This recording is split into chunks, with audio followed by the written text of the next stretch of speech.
Hello everyone, welcome back to our channel GPAT decision centre.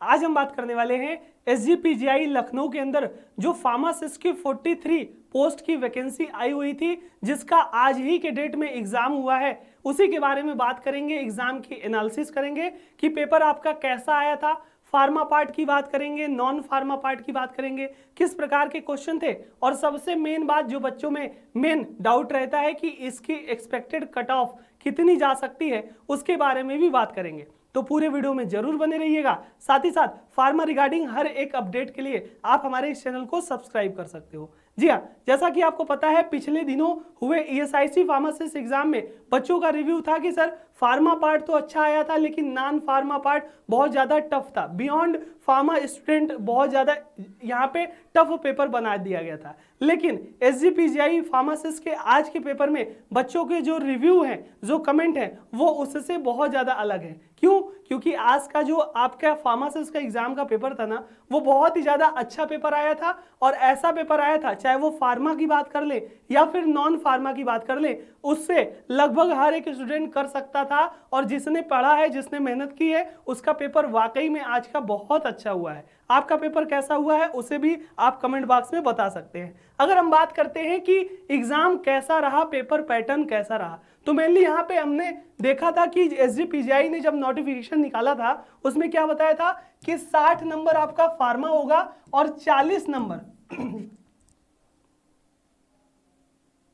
हाँ जी, 40 number यहाँ पे non pharma होगा। अब फार्मा पार्ट की अगर हम बात कर लें सबसे पहले, तो आज पेपर में ये देखने को मिला है सबसे ज्यादा क्वेश्चन आपके कोलोजी पार्ट से यहाँ पे देखने को मिले हैं। फिर उसके बाद अगर हम बात कर लें सुटिक्स से भी क्वेश्चन था। ईएसआईसी में सुटिक्स के क्वेश्चन नहीं देखने को मिले थे, लेकिन यहाँ पे सुटिक्स के क्वेश्चन थे। साथ ही साथ एज यूजुअल जो ज्यूरिस का क्वेश्चन होता है, साथ ही साथ जो आपका अलग अलग जो डीएसबीएम का क्वेश्चन, हॉस्पिटल का क्वेश्चन, एज वेल एज जो भी क्वेश्चन आते हैं एक बेसिक फार्मासिस्ट का सिलेबस वाला, वो सारा क्वेश्चन यहाँ पे देखने को मिला था। थोड़े बहुत केमिस्ट्री के क्वेश्चन यहाँ पे कम देखने को मिले थे, लेकिन जो भी 60 क्वेश्चन थे उनका लेवल की अगर हम बात कर ले तो मीडियम लेवल था। बहुत ज्यादा आसान भी नहीं था और बहुत ज्यादा टफ भी नहीं था। जिसने पढ़ा था वो फार्मा पार्ट बहुत ही आसानी से कर लिया था। ये तो ठीक है, ये तो ईएसआईसी में भी अच्छा हुआ था, लेकिन इसमें एक अच्छी बात ये थी कि जो नॉन फार्मा पार्ट है ना, वो बहुत ही बेहतरीन पेपर आया था। यहाँ पे नॉन फार्मा पार्ट 40 नंबर था,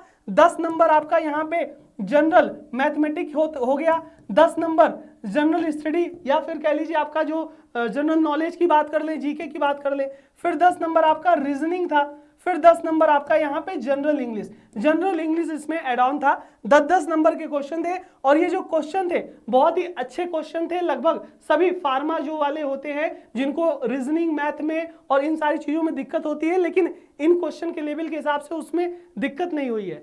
बहुत आसान क्वेश्चन पूछा था कि इंडिया का नेशनल फ्रूट कौन है, इंडिया का नेशनल ट्री कौन है, सबसे ज्यादा आईपीएल ट्रॉफी किसने जीती, ऐसे ऐसे करके क्वेश्चन आए थे, जो कि क्वेश्चन लगभग अगर किसी ने भी पढ़ा होगा तो वो क्वेश्चन कर गया होगा। अगर हम बात कर ले यहाँ पे जो 60 क्वेश्चन और 40 टोटल यहाँ पे कितने 100 क्वेश्चन है, और 100 क्वेश्चन आपके 100 मार्क्स के होते हैं, है ना। 100 क्वेश्चन 100 मार्क्स के होते हैं, और इन्होंने क्या बताया था कि एक सही पे 1 नंबर और एक गलत पे 0.33 वाला सिस्टम है। यानी उसमें क्या था, हर जगह 1/4 होता है, 1/4 होता है ना लगभग सभी एग्जाम में, लेकिन यहाँ पे 1/3 है। तो इस बात का ध्यान रखना है कि भैया अगर एक सही हुआ तो 1 नंबर मिलेगा, लेकिन अगर एक गलत हुआ तो उसमें से 0.0 आपका 33 इतने नंबर आपके माइनस हो जाएंगे, तो उससे थोड़ा सा आपको दिक्कत भी हो सकता है। लेकिन यहाँ पे पेपर अच्छा था, जिसने पेपर किया है वो तो अच्छा ही किया है। लेकिन अगर हम बात करते हैं पासिंग मार्क्स की, तो जैसा कि आपको पता है कि यहाँ पे जो उनका नोटिफिकेशन था उसमें उन्होंने यही बताया था कि जनरल, ओबीसी और ईडब्ल्यूएस मिनिमम कितना आना चाहिए, 50% मार्क्स मिनिमम आपको आना चाहिए। मतलब 100 में से आपको 50 नंबर अगर आप जनरल कैटेगरी के हो, ओबीसी के हो, ईडब्ल्यूएस के हो, तो इतना तो आएगा ही आएगा। अगर इससे कम है तो आप डिस्क्वालीफाई हो जाओगे। इसके ऊपर है तब जाके मेरिट में नाम आ सकता है या नहीं आ सकता। फिर अगर एससी एसटी की बात कर ले तो इन्होंने बताया था 45% मिनिमम इनको भी लाना होगा। इन कैटेगरी वाले इतना चीज ध्यान रखेंगे, इतना इन्होंने क्राइटेरिया बना रखा है। अब मेन बात आती है सर कि एक्सपेक्टेड कट ऑफ क्या हो सकता है। तो जैसा कि आपको पता है कि जो कट ऑफ होता है वो बच्चों के रिव्यूज और पेपर के आपकी डिफिकल्टी लेवल और सारी चीजों को देख के यहाँ पे एक्सपेक्ट किया जाता है। हम जो कट ऑफ बताएंगे वो आपके हिसाब से अलग भी हो सकते हैं, थोड़ा सा चेंज भी हो सकते हैं, तो उस कट ऑफ को इस हिसाब से लीजिएगा कि इतने हिसाब से आ सकता है। बाकी आपका क्या मत है वो अलग हो सकता है। अपने कट ऑफ का रेंज भी कमेंट बॉक्स में लिख दीजिएगा।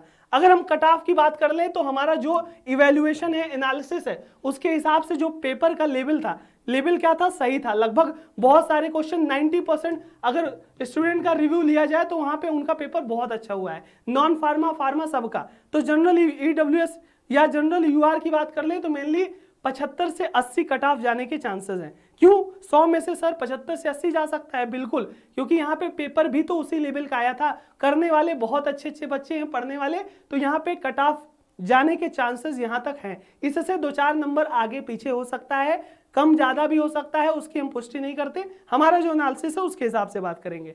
फिर उसके बाद ओबीसी की बात कर ले तो 68 से 75 नंबर के आसपास यहाँ पे कट ऑफ जा सकता है। एससी की बात करें तो 60 से 68 और एसटी 58 से 62 इतना हो गया। और जो ईडब्ल्यूएस की बात होती है वो लगभग ओबीसी के आसपास ही रहती है, यानी 70-75 ये भी हो गया। अगर आप इतने मार्क्स आंसर की आएगी अभी 1-2 दिन में, तो इतने मार्क्स के आसपास अगर है तो समझिए आपका सिलेक्शन तो है ही है, आप क्राइटेरिया में आ रहे हो। उसके बाद मेरिट वो तो एसजीपीजीआई के ऊपर है। फिर उसके बाद अगर इससे थोड़ा सा कम हो, उम्मीद बना सकते हो, ऐसा नहीं है कि उम्मीद नहीं बनाना, क्योंकि एक्चुअल जो कट ऑफ आएगी वो कोई नहीं बता सकता है ना कि कितना आएगा। लेकिन जितना एनालिसिस की बात की जाए तो इतने कट ऑफ के आसपास ही जो आपका फाइनल कट ऑफ बनेगा, मेरिट बनेगी, इतना ही रहेगा। अगर हम बात करते हैं कि भैया ज्यादातर बच्चों के रिव्यू यही हैं कि पेपर बहुत अच्छा था, आसान भी था, उनके जो पढ़ा था वो आया था, क्योंकि ईएसआईसी में नॉन फार्मा पार्ट का बहुत ज्यादा यहाँ पे दिक्कत देखने को मिल गया था, जो कि यहाँ पे वो चीजें नहीं थी। तो हम उम्मीद करेंगे कि अच्छा रिजल्ट आए, बेस्ट रिजल्ट आए, ज्यादा से ज्यादा बच्चों का सिलेक्शन हो। जिन्होंने सच में मेहनत की है वो डिजर्व करते हैं अगर, तो जरूर इस वैकेंसी में उनकी मेरिट में नाम आएगी। और इसी तरीके से एम्स आगे वाला जो आने वाला पेपर है 18 तारीख को, उसकी भी एनालिसिस जरूर हम करेंगे। साथ ही साथ पेपर पैटर्न क्या होगा, सारी चीजों की जानकारी आपको हमारे चैनल पे मिलती रहती है। चैनल को भी सब्सक्राइब करें, लाइक शेयर जरूर करें। आपके हिसाब से कट ऑफ कितनी जा सकती है उसको भी कमेंट बॉक्स में जरूर लिखिएगा। मिलते हैं किसी अगले नोटिफिकेशन के साथ किसी अगले वीडियो में, तब तक के लिए thank you so much, all the very best.